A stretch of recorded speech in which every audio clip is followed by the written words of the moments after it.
দেখ, আজকে হচ্ছে 14 ফেব্রুয়ারি। নারকেল গাছের মাঝখানে, পাতার মাঝখান থেকে চাঁদ দেখা যাচ্ছে। 3 দিন পুরানো চাঁদ, পাকা কাটা চাঁদ।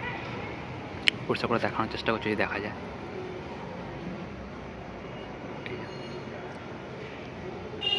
4 ভাগের 1 ভাগ বেরিয়েছে চাঁদ, ঠিক আছে।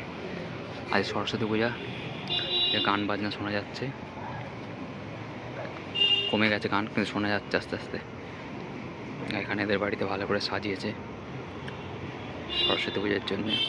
ওই গান আওয়াজে বিহারি গান স্টার্ট হয়েছে, এখান থেকে বিহারি গান স্টার্ট হচ্ছে। এটা নিজেদের জায়গায় গান চালাচ্ছে, চালিয়ে পূজা করছে। আর এই সাইডে যেটা রয়েছে সেটা হচ্ছে সরস্বতী পূজা, ক্লাবের সরস্বতী পূজা। এখানে স্কুল নেই কাছাকাছি, বাট এদের বাড়িতে কী হচ্ছে না, কোনো পূজা হয়নি, কিছু হয়নি, কিন্তু বাড়িতে লাইট ছিল দুর্গা পূজার বা কালী পূজার।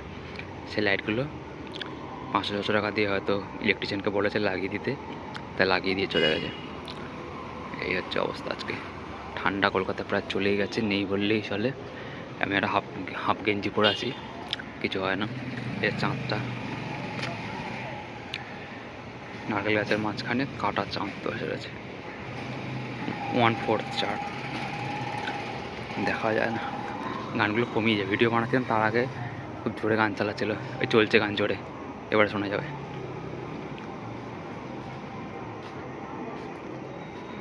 সাউন্ড অনেকটা বাড়িয়ে দেবো, যদি শোনা যায়, আশা করি শোনা যাবে।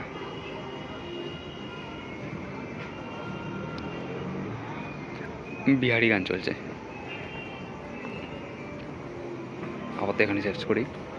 সেই দূরে একটা ফ্ল্যাট হয়েছে, সেই ফ্ল্যাটের ছাদে আলো দিয়েছে অনেক উঁচু, তাই 4 ফ্ল্যাট। এই ফ্ল্যাটে 4 আলো দিয়েছে। নতুন ফ্ল্যাট বলে আলো দিয়েছে নাকি খুব উঁচু বলে দিয়েছে, জানি না। এই হচ্ছে আজকের ভিডিও, এখানে শেষ করলাম।